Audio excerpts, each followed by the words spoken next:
다음부터 우리 집 제사는 없다. 거실에 가족들이 모여 있습니다. 63세 남성 김태준이 소파에서 일어서며 단호한 목소리로 말했습니다. 며느리들이 깜짝 놀라 서로를 쳐다봤습니다. 아들 셋도 당황한 얼굴로 아버지를 바라봤죠. 태준의 목소리가 떨렸지만 더욱 강해졌습니다.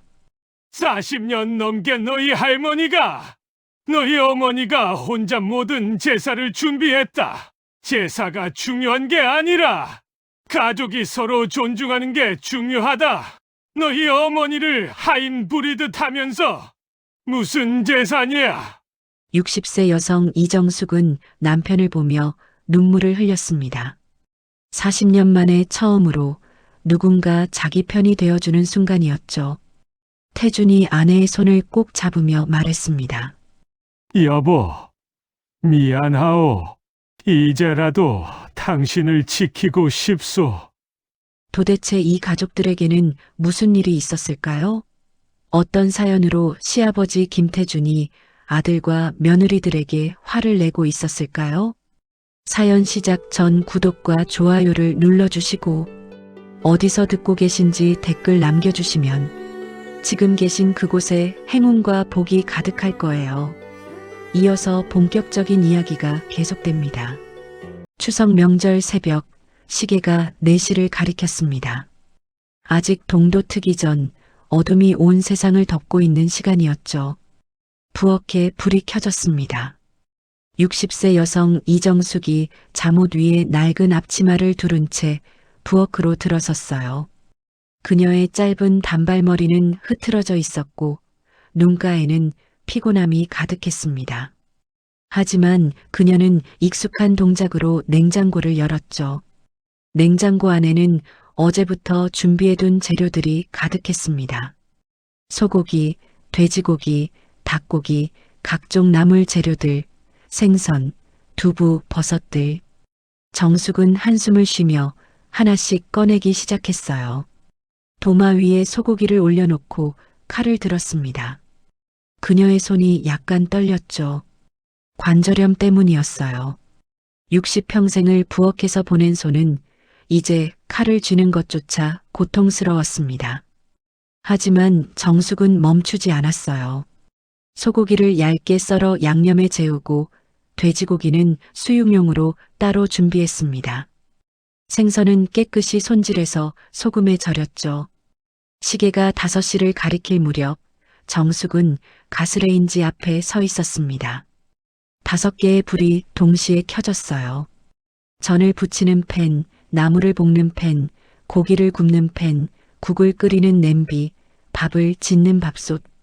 부엌은 금세 열기로 가득 찼습니다. 정숙의 이마에서 땀이 흘러내렸어요. 그녀는 손등으로 땀을 닦으며 계속 음식을 만들었습니다. 파전, 동그랑땡, 생선전, 고기전, 버섯전. 전만 5가지였죠. 전을 다 부치고 나니 이미 7시가 되어 있었습니다. 정숙은 잠깐 의자에 앉아 숨을 고르려 했지만 할 일이 너무 많았어요. 다시 일어나 나물을 볶기 시작했습니다. 시금치나물, 도라지나물, 고사리나물, 숙주나물, 콩나물. 나물만 5가지.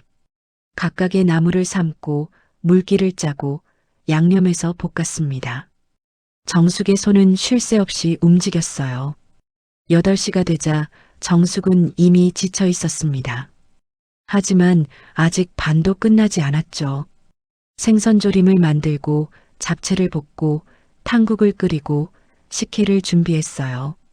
그녀의 등은 땀으로 흠뻑 젖어 있었습니다. 다리는 후들거렸고 허리는 끊어질 것 같았죠. 하지만 정숙은 계속했어요. 40년 동안 그래왔으니까요. 9시가 가까워질 무렵 정숙은 마지막으로 과일을 깎기 시작했습니다. 사과, 배, 감, 귤. 과일 하나하나를 정성스럽게 깎고 예쁘게 담았어요.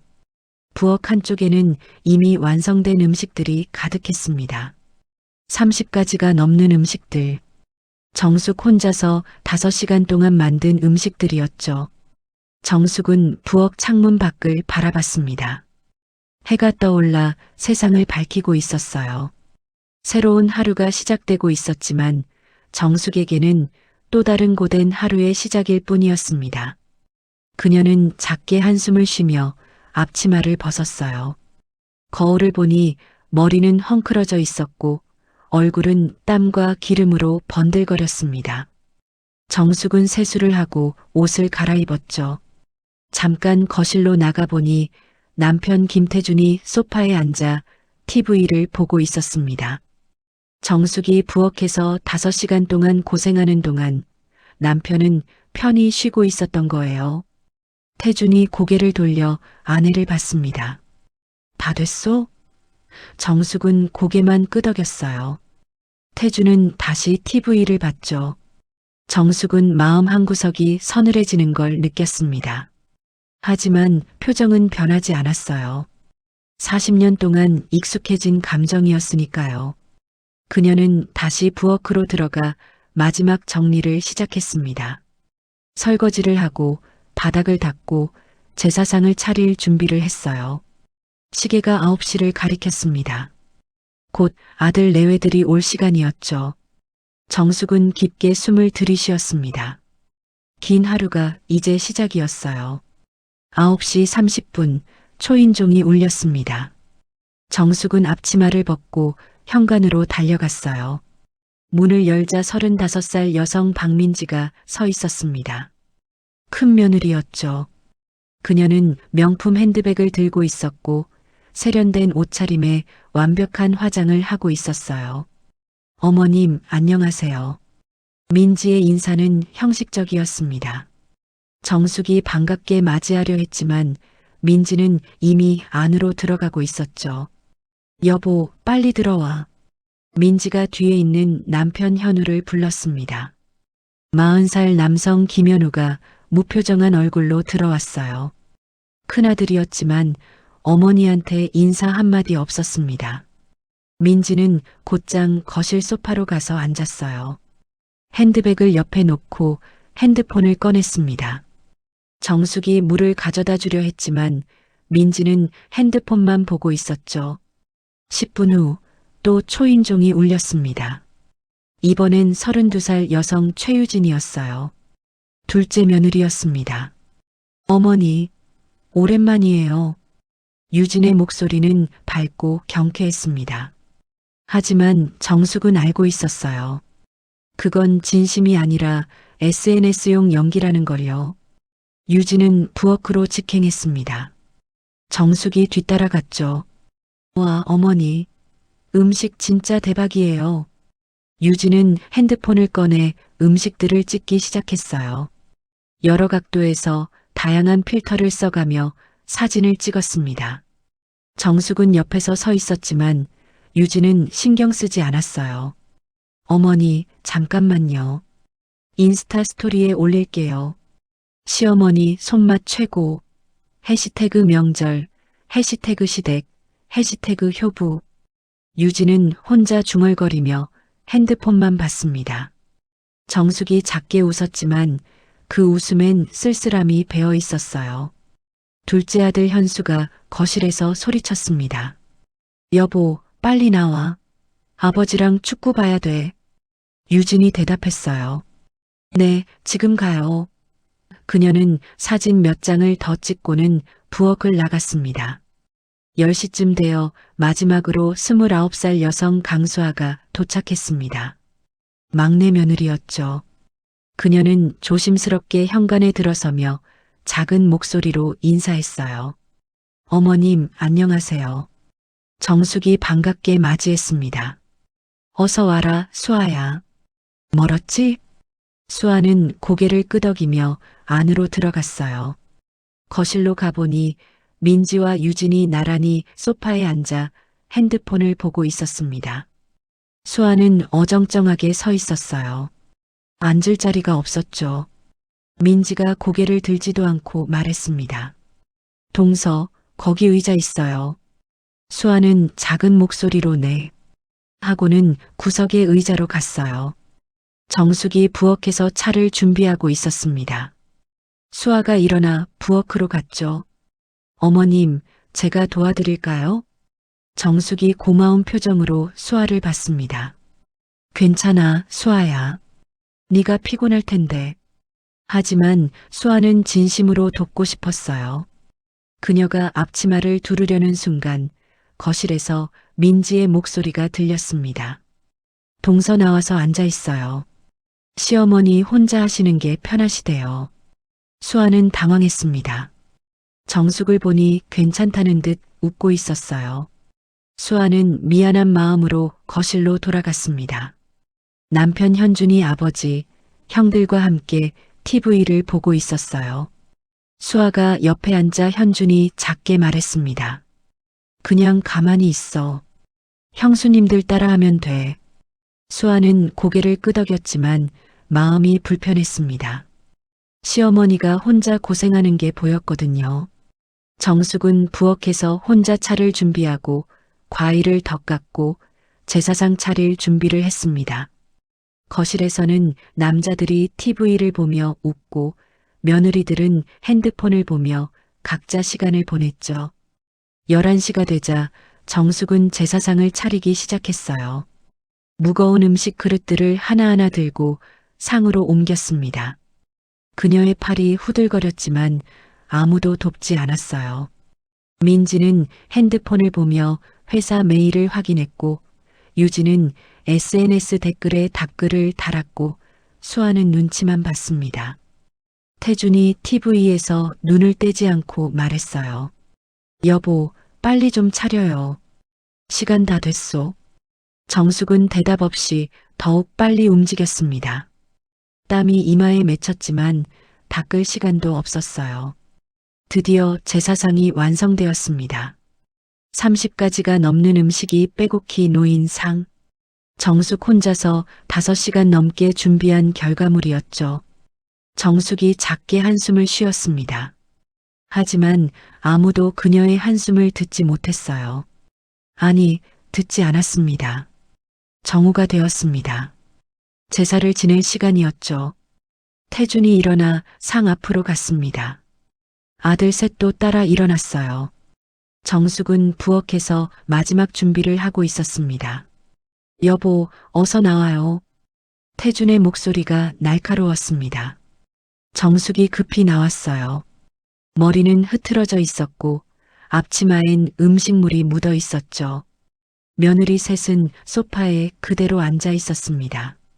민지는 여전히 핸드폰을 보고 있었고 유지는 제사상을 또 찍고 있었고 수아만 어정쩡하게 일어났다가 다시 앉았어요. 제사가 시작되었습니다.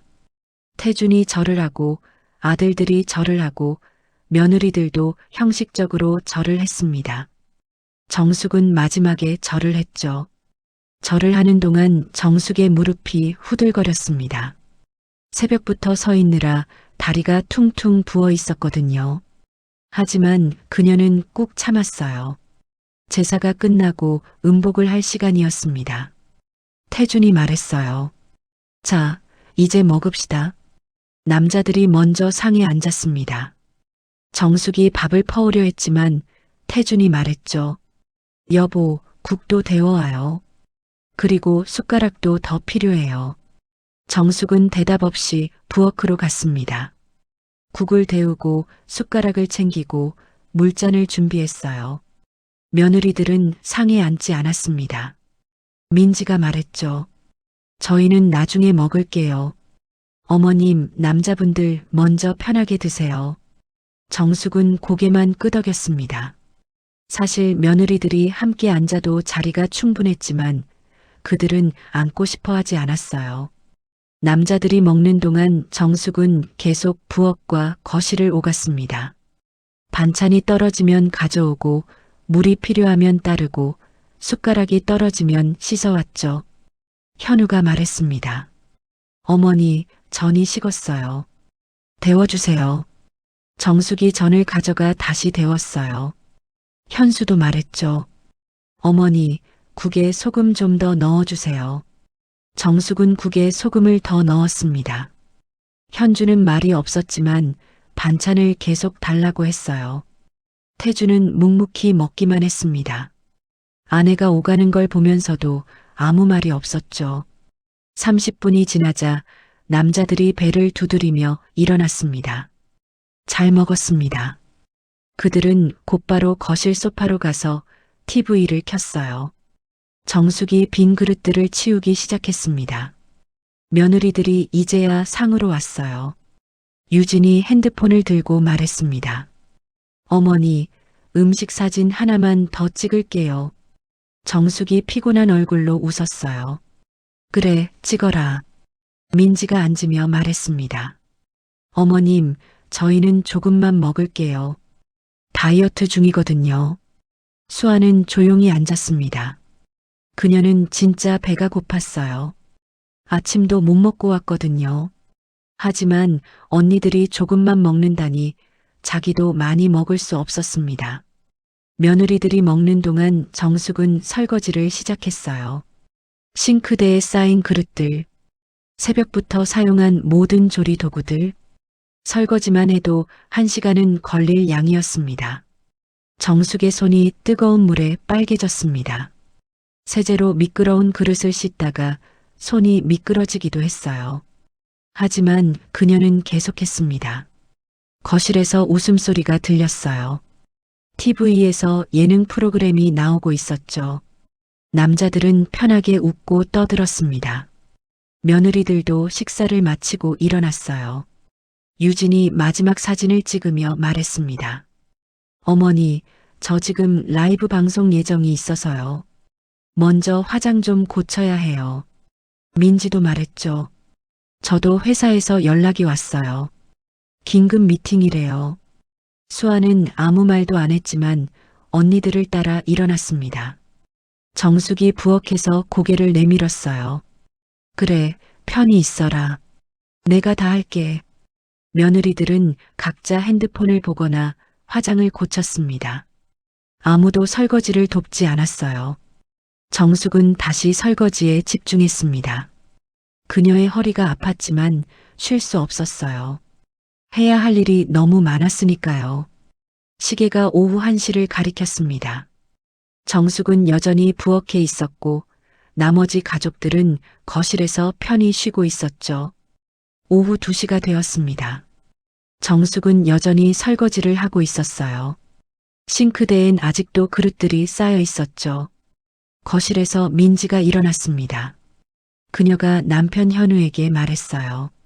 여보, 우리 슬슬 가야 할 것 같아. 오후 4시에 친구 만나기로 했잖아. 현우가 고개를 끄덕였습니다. 그래, 나도 피곤해. 민지가 핸드백을 들고 부엌으로 왔어요. 정숙이 설거지를 하다가 고개를 들었죠. 어머님, 저희 먼저 갈게요. 정숙의 손에서 물이 뚝뚝 떨어졌습니다. 그녀가 수건으로 손을 닦으며 말했어요. 벌써? 좀 더 이따 가지. 민지가 손목 시계를 보며 말했습니다. 아니에요. 저희 약속이 있어서요. 시어머니, 수고하세요. 수고하세요. 그 말이 정숙의 가슴을 찔렀습니다. 도와주겠다는 말은 없고 그저 수고하라는 인사만. 민지와 현우가 현관으로 갔어요. 태준이 소파에서 손을 흔들었죠. 그래, 조심히 가거라. 큰아들 내외가 나가자 이번엔 유진이 일어났습니다. 어머니, 저도 지금 가봐야 해요. 오늘 오후에 촬영이 있거든요. 협찬받은 제품 리뷰 찍어야 해서. 정숙이 고개를 끄덕였어요. 그래, 조심히 가라. 유진이 부엌으로 와서 정숙의 어깨를 톡톡 쳤습니다. 어머니, 음식 정말 맛있었어요. 다음에 레시피 좀 알려주세요. 제 구독자들이 진짜 좋아할 것 같아요. 정숙이 쓸쓸하게 웃었습니다. 그래. 유진과 현수도 나갔어요. 이제 남은 건 막내 내외뿐이었습니다. 수아가 조심스럽게 일어나 부엌으로 왔습니다. 그녀의 얼굴엔 미안함이 가득했어요. 어머님, 제가 도와드릴까요? 정숙이 고개를 저었습니다. 괜찮아, 수아야. 너도 피곤할 텐데. 수아는 정말로 돕고 싶었어요. 하지만 거실에서 현준이 불렀습니다. 수아야, 우리도 가자. 집에 일이 있잖아. 수아가 정숙을 안타깝게 바라봤습니다. 정숙이 웃으며 말했어요. 가라, 얘야. 괜찮아. 수아는 한참을 망설이다가 고개를 숙이고 나갔습니다. 현관에서 인사하는 소리가 들렸고 문이 닫혔죠. 이제 집엔 태준과 정숙만 남았습니다. 정숙은 다시 설거지를 시작했어요. 싱크대의 그릇들은 여전히 많았습니다. 프라이팬, 냄비, 접시, 젓가락, 숟가락.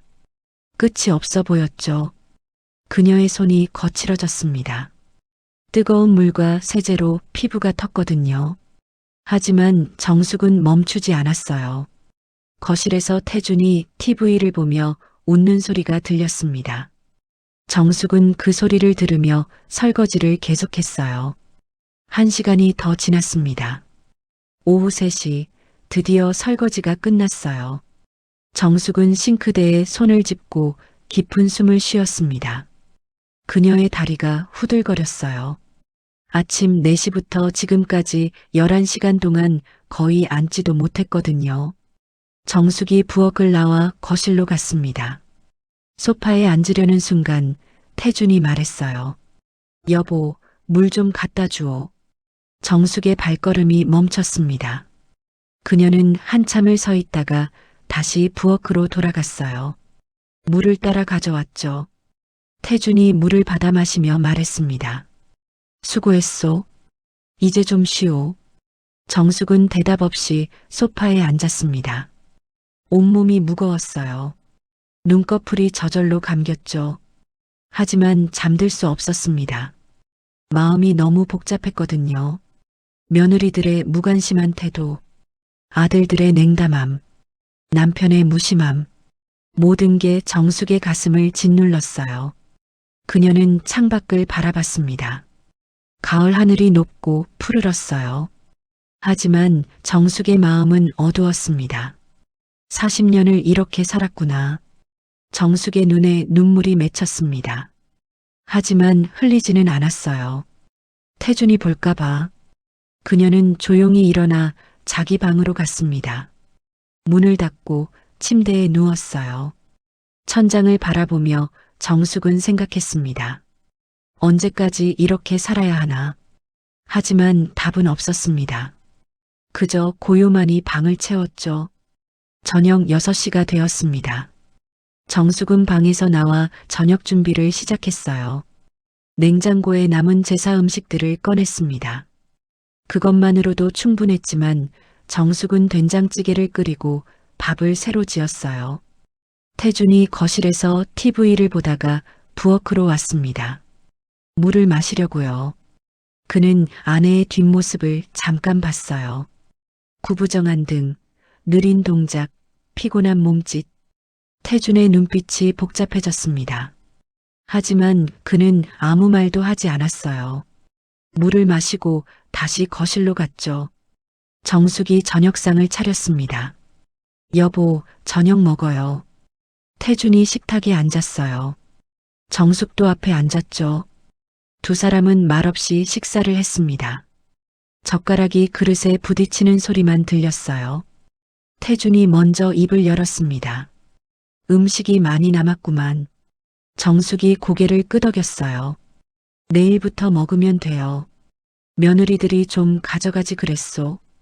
정숙이 쓸쓸하게 웃었습니다. 걔들이 뭘 가져가요? 다이어트 중이라잖아요.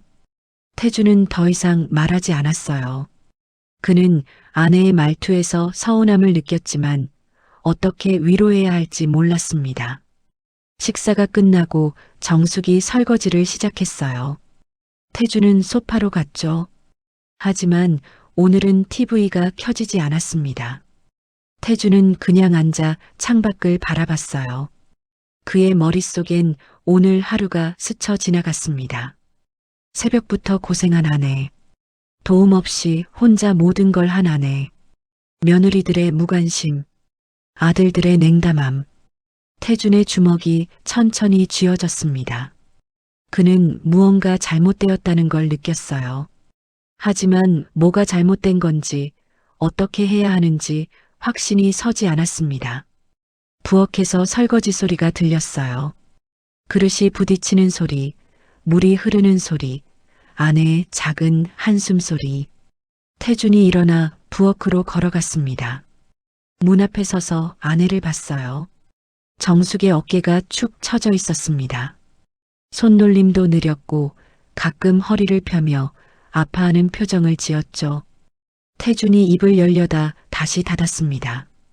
그는 한참을 서 있다가 조용히 거실로 돌아갔어요. 저녁 8시 정숙이 설거지를 마치고 나왔습니다. 태준이 물었어요. 피곤하지 않소? 정숙이 웃으며 대답했습니다. 괜찮아요. 늘 하던 거예요. 그래도 태준이 말을 잇지 못했어요. 정숙이 방으로 들어가며 말했죠. 먼저 씻고 잘게요. 피곤해서.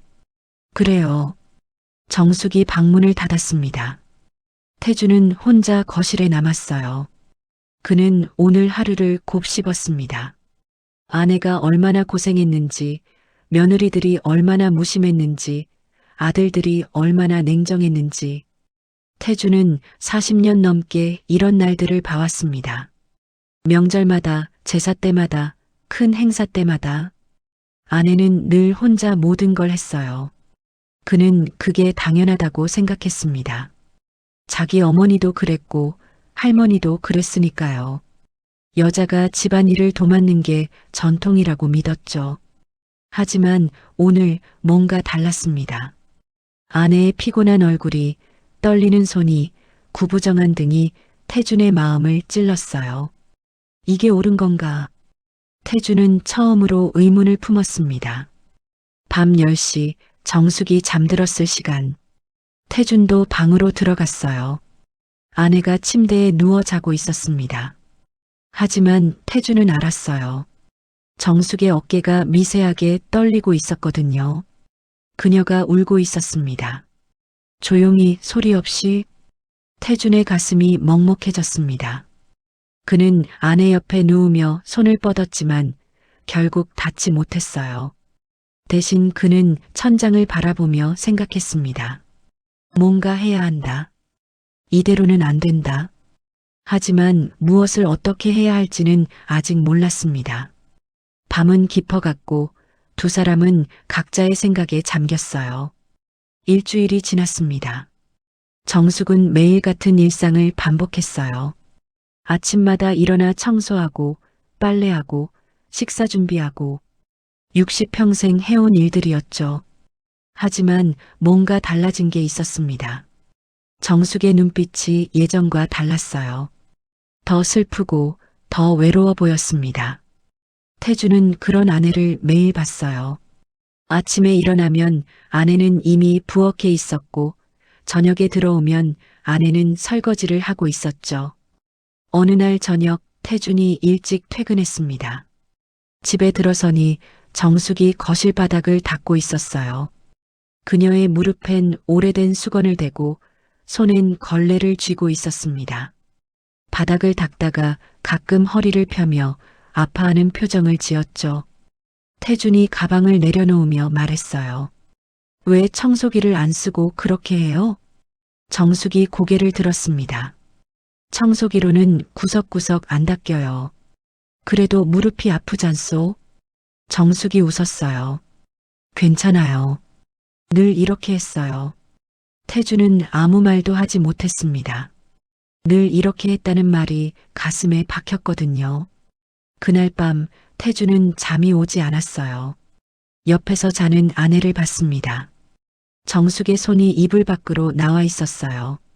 거칠고 주름진 손, 평생 가족을 위해 일한 손이었죠. 태준이 그 손을 조심스럽게 만졌습니다. 아내의 손은 거칠었어요.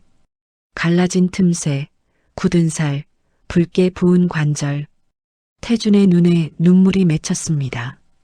40년 넘게 함께 살면서 아내의 손을 제대로 본 게 처음이었어요. 내가 뭘 한 거지? 태준은 자책했습니다. 아내가 고생하는 걸 보면서도 당연하게 여겼던 자신이 며느리들의 무관심을 방치한 자신이, 아들들을 제대로 가르치지 못한 자신이 부끄러웠어요. 다음 날 아침 태준이 일찍 일어났습니다. 정숙보다 먼저요. 부엌에 가보니 아내가 이미 아침을 준비하고 있었어요. 태준이 놀라 물었죠. 몇 시에 일어났소? 정숙이 대답했습니다. 5시요. 왜 그렇게 일찍? 할 일이 많아서요. 태준은 말문이 막혔습니다. 아내는 매일 새벽 5시에 일어나 집안일을 시작했던 거예요. 그날 태준은 회사에서 일이 손에 잡히지 않았습니다. 머릿속엔 아내 생각뿐이었어요. 40년을 이렇게 살았구나. 나는 뭘 한 거지. 퇴근 시간이 되자 태준은 서둘러 집으로 갔습니다. 아내와 이야기를 해야겠다고 생각했어요. 하지만 집에 도착하니 정숙은 또 부엌에서 저녁을 준비하고 있었습니다. 태준이 부엌으로 갔죠. 여보, 우리 이야기 좀 합시다. 정숙이 고개를 들었어요. 무슨 이야기요? 태준이 말하려다 멈췄습니다. 뭐라고 말해야 할지 몰랐거든요. 아니요. 나중에. 정숙은 고개를 끄덕이고 다시 요리를 시작했어요. 태준은 거실로 나와 소파에 앉았습니다. 그의 머릿속은 복잡했어요. 어떻게 해야 하지? 뭐라고 말해야 하지? 며칠이 더 지났습니다. 태준은 계속 고민했어요. 그리고 결심했죠. 아들들을 불러야겠다. 며느리들도. 이대로는 안 된다. 그날 저녁 태준이 핸드폰을 들었습니다. 큰아들 현우에게 전화를 걸었어요. 아버지, 무슨 일이세요? 이번 주말에 너희 형제들 다 집으로 와라.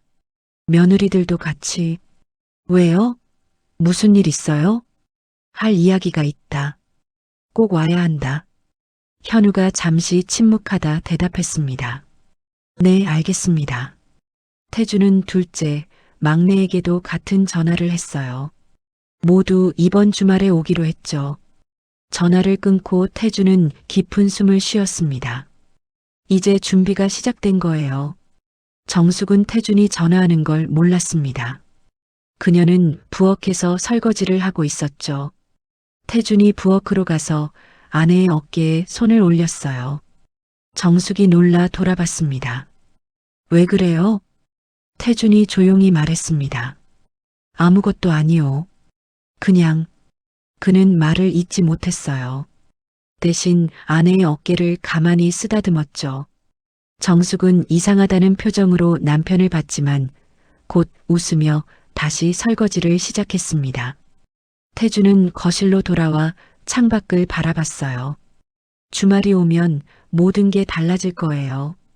그는 각오를 다졌습니다. 주말이 왔습니다. 토요일 오전 10시 아들 내외들이 하나둘 도착했어요. 제일 먼저 온 건 큰아들 내외였습니다. 민지가 여전히 명품 핸드백을 들고 들어왔죠. 아버님, 어머님, 안녕하세요. 형식적인 인사였습니다. 정숙이 반갑게 맞이했어요. 어서 와라. 차 준비했다. 민지와 현우가 거실 소파에 앉았습니다. 곧이어 둘째 내외도 도착했어요. 유진이 밝게 웃으며 들어왔습니다. 어머니, 오늘 무슨 좋은 일 있어요? 정숙도 몰랐어요. 남편이 왜 아들들을 불렀는지. 마지막으로 막내 내외가 도착했습니다. 수아가 조심스럽게 인사했죠. 어머님, 안녕하세요. 이제 가족이 모두 모였습니다. 거실에 둘러앉은 8명.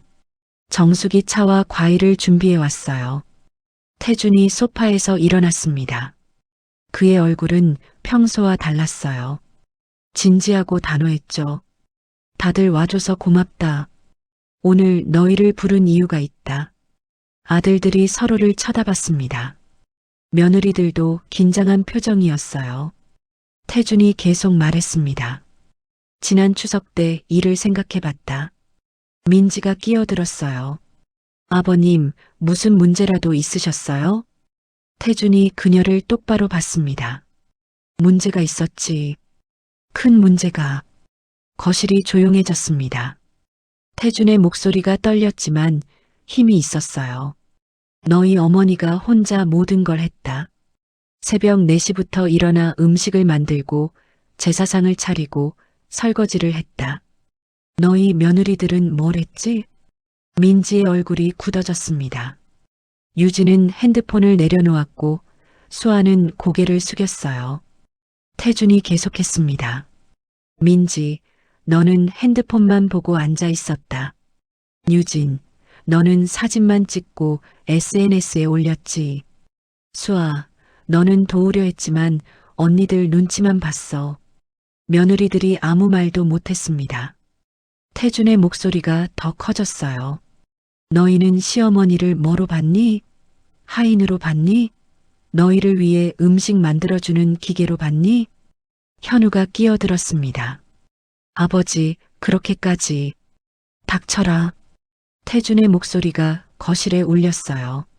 모두가 놀라 입을 다물었죠. 태준이 아들들을 하나하나 봤습니다. 너희는 더 한심하다. 너희 어머니가 고생하는 걸 보면서도 아무것도 안 했어. 아니, 아내들 편만 들었지. 현수가 변명하려 했어요. 아버지, 요즘 시대가 그래요. 며느리들도. 시대가 바뀌면 효도도 바뀌나? 어머니를 공경하는 마음도 바뀌나? 태준의 눈에 눈물이 맺혔습니다.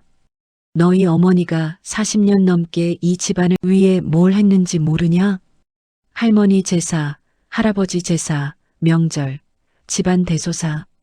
단 한 번도 쉰 적이 없어. 정숙이 남편의 팔을 잡았어요. 여보, 괜찮아요. 하지만 태준은 멈추지 않았습니다. 괜찮지 않소? 당신은 평생 괜찮다고 했지만 나는 이제 괜찮지 않아. 거실이 정적에 휩싸였습니다. 태준의 목소리만 울렸어요. 나도 잘못했다. 40년 넘게 당신이 혼자 고생하는 걸 보면서도 원래 그런 거라고 생각했다. 우리 어머니도 그러셨으니까. 하지만 그게 잘못된 거였다. 태준이 며느리들을 다시 봤습니다. 민지, 너는 회사에서 능력 있다고 자랑하지? 그런데 시어머니 앞에서는 핸드폰만 보더라. 민지가 얼굴을 붉혔습니다. 유진, 너는 SNS에 효부인 척 사진은 올리면서 설거지 한 번 안 했지. 유진이 고개를 숙였어요. 수아, 너는 착한 건 아는데 눈치만 보지 말고 옳은 일을 해야지. 수아의 눈에 눈물이 맺혔습니다. 태준이 아들들에게 돌아섰어요. 너희는 아내만 감싸면서 어머니는 없는 사람 취급했다. 너희가 진짜 남자냐? 아내를 사랑하는 건 좋지만 어머니를 함부로 대해도 되는 건 아니다. 현우, 현수, 현준 모두 고개를 숙였습니다. 태준의 목소리가 떨렸어요. 그래서 결정했다. 다음 제사부터 우리 집 제사는 없다. 모두가 고개를 번쩍 들었습니다. 민지가 놀라 물었어요. 아버님, 그게 무슨 말씀이세요? 태준이 단호하게 말했습니다. 제사가 중요한 게 아니라 가족이 서로 존중하는 게 중요하다. 너희 어머니를 하인 부리듯 하면서 무슨 제사냐? 현우가 일어섰어요. 아버지, 그렇게까지 하실 거 없잖아요. 앞으로 잘하면 되죠. 태준이 손을 저었습니다. 이미 늦었다. 40년을 혼자 고생하게 했는데 이제 와서 도와주겠다는 게 말이 되나? 태준이 정숙의 손을 잡았습니다. 여보, 미안하오. 이제라도 당신을 지키고 싶소. 정숙의 눈에서 눈물이 주르륵 흘렀습니다.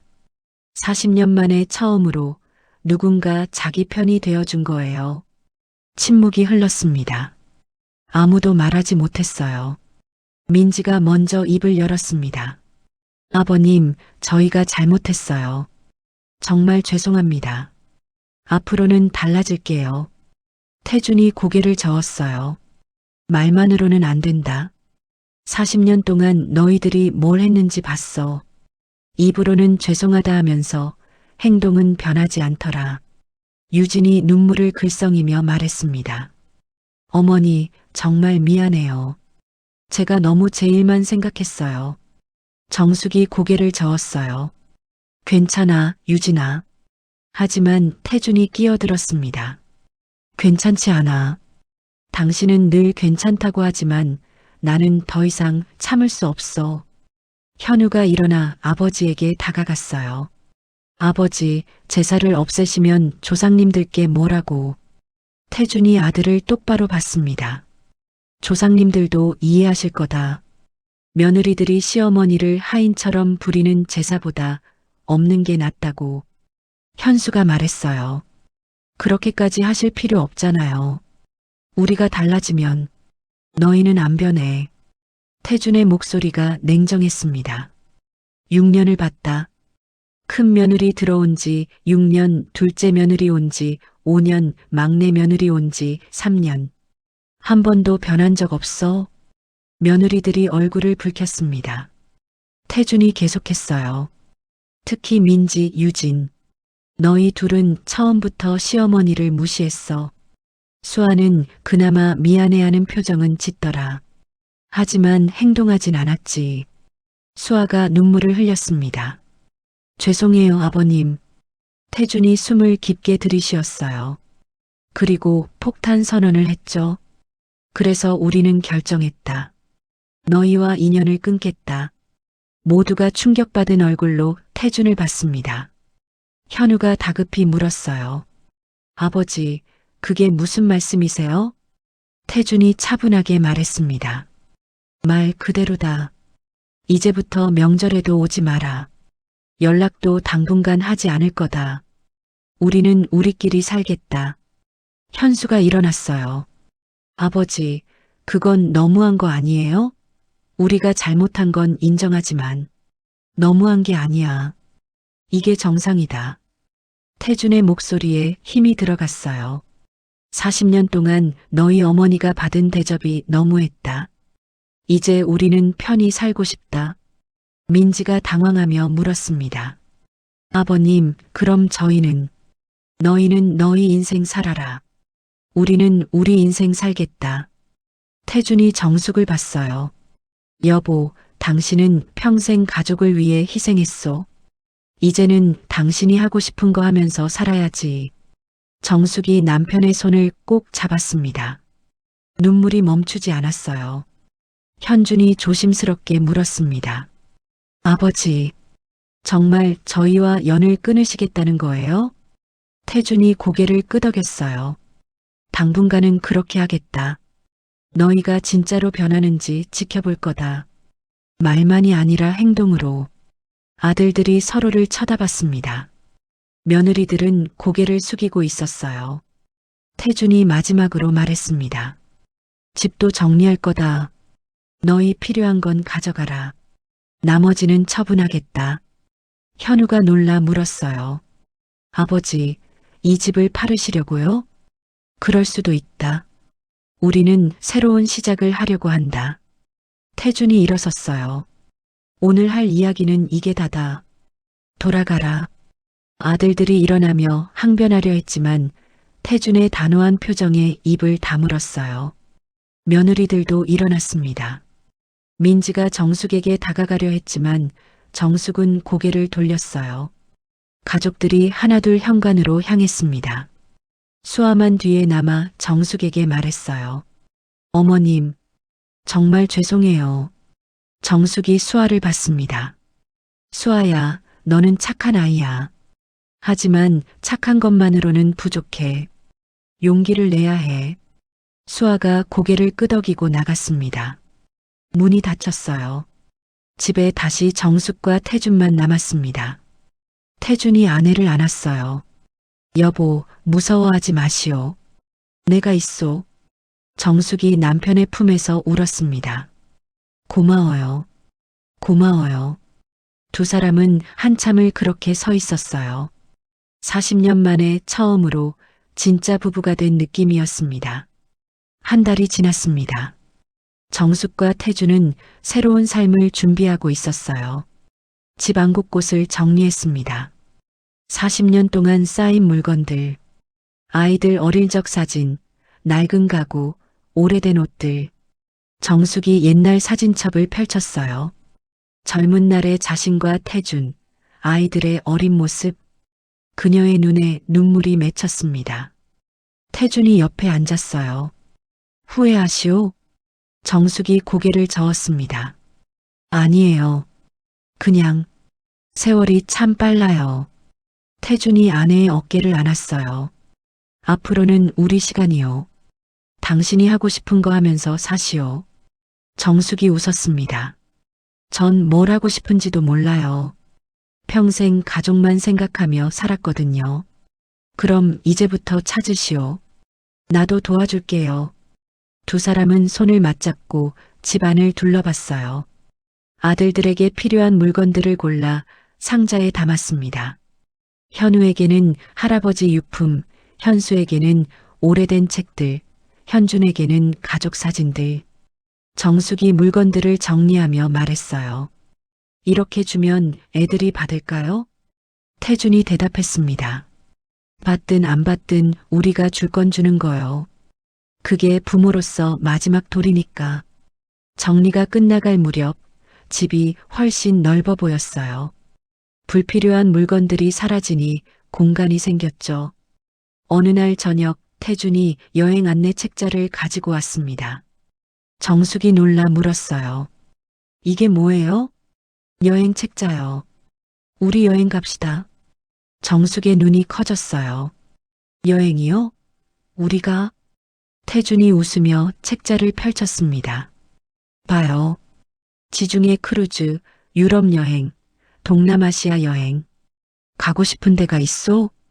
정숙이 책자를 보며 눈을 반짝였어요. 하지만 곧 걱정스러운 표정이 되었죠. 여보, 이거 돈이 많이 들잖아요.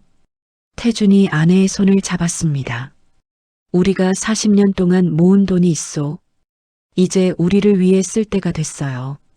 정숙이 망설였어요. 그래도 아이들 결혼할 때 많이 들었고 그것도 다 지나간 일이요. 이제 우리 차례요. 태준이 책자의 한 페이지를 펼쳤어요. 거대한 크루즈선 사진이 있었습니다. 이거 어때요? 지중해 한 달 크루즈. 이탈리아, 그리스, 스페인 다 가는 거요. 정숙이 사진을 보며 감탄했어요. 와, 정말 아름답네요. 가고 싶소? 정숙이 남편을 봤습니다. 그의 눈에는 진심이 담겨 있었어요. 정말 가도 될까요? 태준이 활짝 웃었습니다. 당연하죠. 당신은 평생 가족 뒷바라지만 하다 늙었소. 이젠 당신이 하고 싶은 거 하면서 살아야지. 내가 옆에 있소. 정숙의 눈에 눈물이 맺혔어요. 하지만 이번엔 슬픔의 눈물이 아니라 기쁨의 눈물이었습니다. 고마워요, 여보. 태준이 아내를 안았어요. 늦었지만 이제라도 행복하게 삽시다. 그날 밤 두 사람은 여행 계획을 세웠습니다. 어디를 갈지, 무엇을 볼지, 무엇을 먹을지. 정숙의 얼굴에 오랜만에 밝은 미소가 떠올랐어요. 태준도 행복해 보였죠. 일주일 후 태준이 여행사에서 예약을 완료했습니다. 지중해 크루즈 한 달짜리. 출발은 2달 후였어요. 정숙이 믿기지 않는다는 표정으로 여권을 받습니다. 60평생 처음으로 만든 여권이었죠. 이게 제 여권이에요? 태준이 웃었어요. 그렇소. 이제 당신도 세계 여행자요. 정숙이 여권을 가슴에 안았습니다. 새로운 삶이 시작되는 느낌이었어요. 그 후로 두 사람은 여행 준비에 바빴습니다. 옷을 사고 캐리어를 준비하고 필요한 물품들을 챙겼죠. 정숙은 처음 하는 일들이 신기했어요. 여행용 옷을 고르고 편한 신발을 사고 카메라를 배우고 태준이 사진 찍는 법을 가르쳐 주었습니다. 이렇게 버튼을 누르면 돼요. 정숙이 서툴게 카메라를 들었어요. 이렇게요? 그렇도 잘하는구려. 두 사람은 마치 신혼부부처럼 즐거워했습니다. 한편 아들들에게서 몇 번 연락이 왔어요. 하지만 태주는 짧게만 대답했습니다. 현우가 전화했을 때였죠. 아버지, 우리 한번 만나서 이야기해요. 태준이 대답했습니다. 아직 때가 아니다. 너희가 진짜 변했는지 보고 있다. 네 어머니한테 한 번이라도 전화했나? 미안하다고 진심으로 말했나? 현우가 침묵했어요. 없지. 그게 답이다. 태준은 전화를 끊었습니다. 며느리들에게서도 가끔 문자가 왔어요. 특히 수아가 자주 보냈죠. 어머님, 잘 지내세요? 정말 죄송해요. 정숙이 문자를 보며 안타까워했습니다. 수아는 착한 애인데. 태준이 말했어요. 착한 것만으로는 부족해요. 행동이 바뀌어야지. 정숙도 고개를 끄덕였어요. 이제 그녀도 알았습니다. 진짜 변화는 말이 아니라 행동으로 증명되는 거라는 걸요. 출발까지 한 달 남았을 때 집이 거의 정리되었습니다. 필요 없는 건 다 처분하고 아들들 물건은 따로 보관했어요. 정숙과 태주는 텅 빈 집에 앉아 차를 마셨습니다.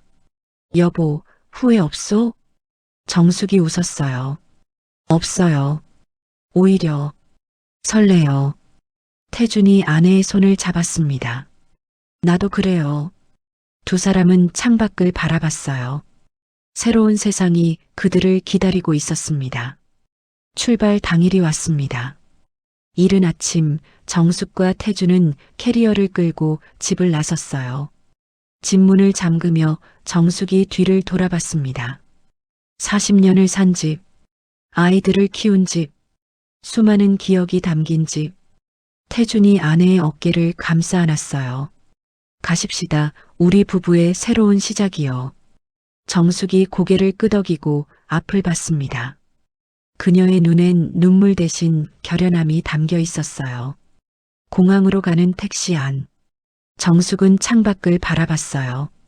익숙한 거리들이 스쳐 지나갔습니다. 태준이 아내의 손을 잡았어요. 긴장되시오? 정숙이 웃었습니다. 조금요. 하지만 기대돼요. 인천공항에 도착했습니다. 거대한 공항 건물을 보며 정숙이 감탄했어요. 와, 정말 크네요. 태준이 캐리어를 끌며 말했습니다. 자, 들어갑시다. 체크인 카운터에서 직원이 친절하게 맞이했어요. 여권 부탁드립니다. 정숙이 떨리는 손으로 여권을 내밀었습니다. 직원이 처리하는 동안 정숙은 주변을 둘러봤어요. 공항엔 여행객들로 가득했습니다. 젊은 커플, 가족 단위 여행객, 혼자 가는 사람들, 모두 설레는 얼굴이었죠.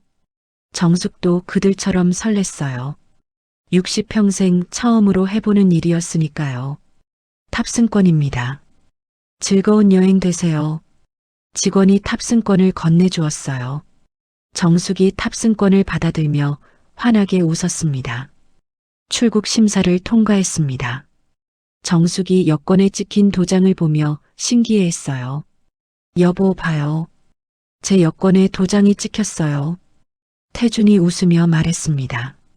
이제 당신도 세계 여행자요. 면세점 구역으로 들어섰어요. 화려한 상점들, 다양한 제품들. 정숙은 눈이 휘둥그레졌습니다. 여보, 여기 물건들 참 많네요. 태준이 아내의 손을 이끌었어요. 천천히 구경합시다. 시간 많아요. 두 사람은 면세점을 돌아다니며 구경했습니다.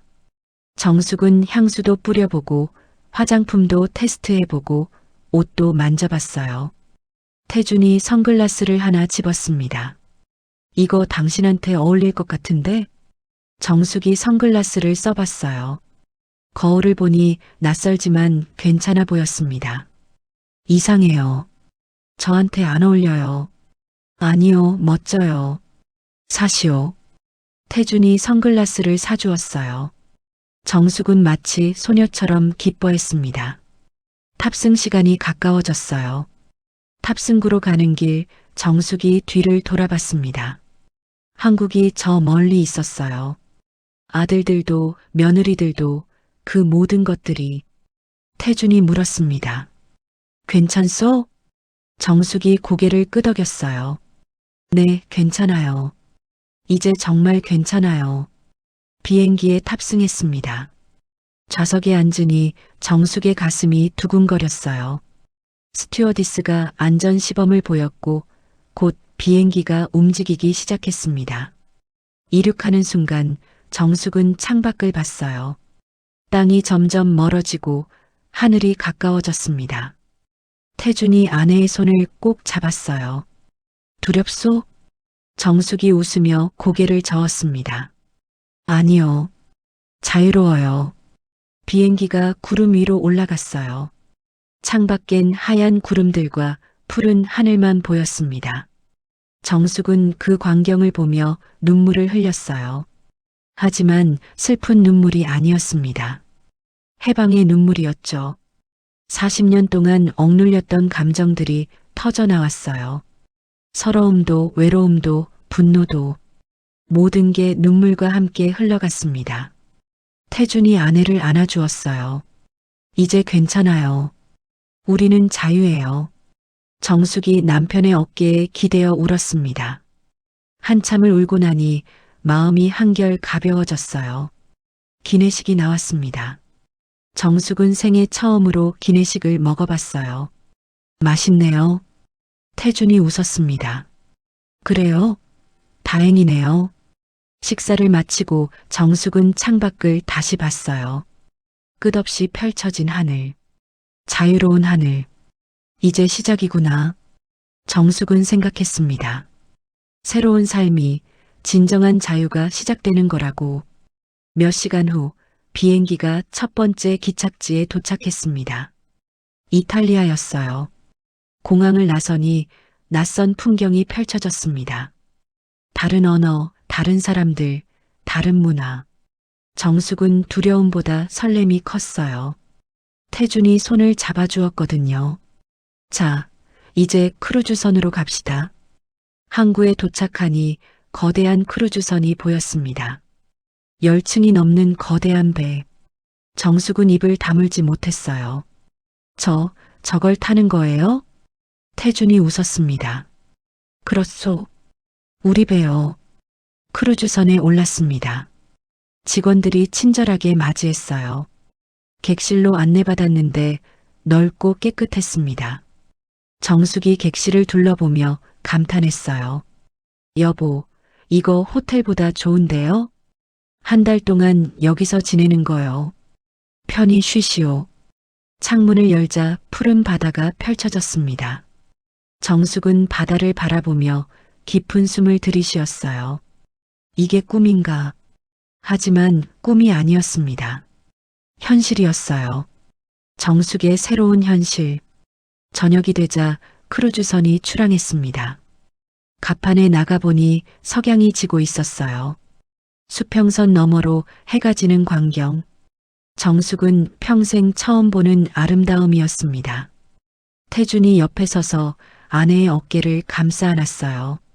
아름답죠? 정숙이 눈물을 글썽이며 대답했습니다. 네, 너무 아름다워요.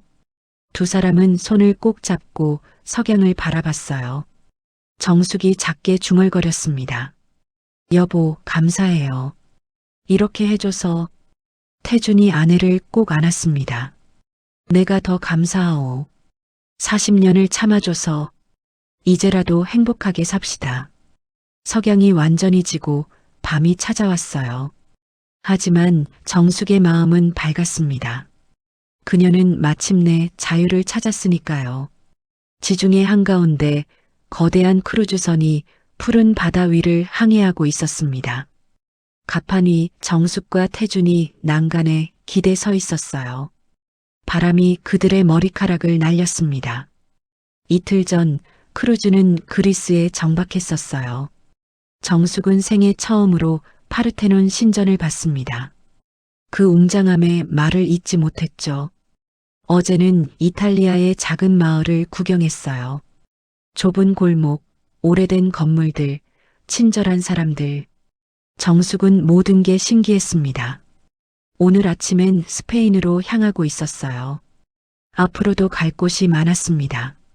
정숙은 갑판 난간에 팔을 기대고 바다를 바라봤어요. 끝없이 펼쳐진 푸른 바다, 자유로운 바다. 태준이 아내 옆으로 다가와 어깨를 감싸 안았습니다. 후회하지 않소? 정숙이 남편을 보며 환하게 웃었어요. 전혀요. 이제야 살 것 같아요. 정말이었습니다.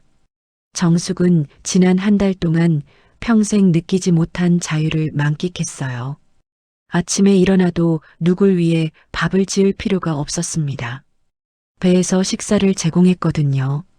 설거지도 빨래도 청소도 할 필요가 없었어요. 모든 게 준비되어 있었죠. 정숙은 그저 남편과 함께 바다를 보고 새로운 곳을 구경하고 맛있는 음식을 먹으면 됐습니다. 처음엔 어색했어요. 평생 누군가를 돌보며 살았는데 갑자기 아무것도 하지 않으니까요. 하지만 점점 익숙해졌습니다. 그리고 깨달았어요. 이게 정상적인 삶이라는 걸. 태준도 변했습니다. 아내를 더 챙기고 더 배려하고 더 사랑했어요. 어제는 정숙이 피곤해하자 태준이 직접 객실에 차를 가져다 주었습니다. 발 마사지도 해줬죠. 정숙은 남편의 그런 모습이 낯설었지만 좋았어요. 40년 만에 처음 느끼는 배려였으니까요.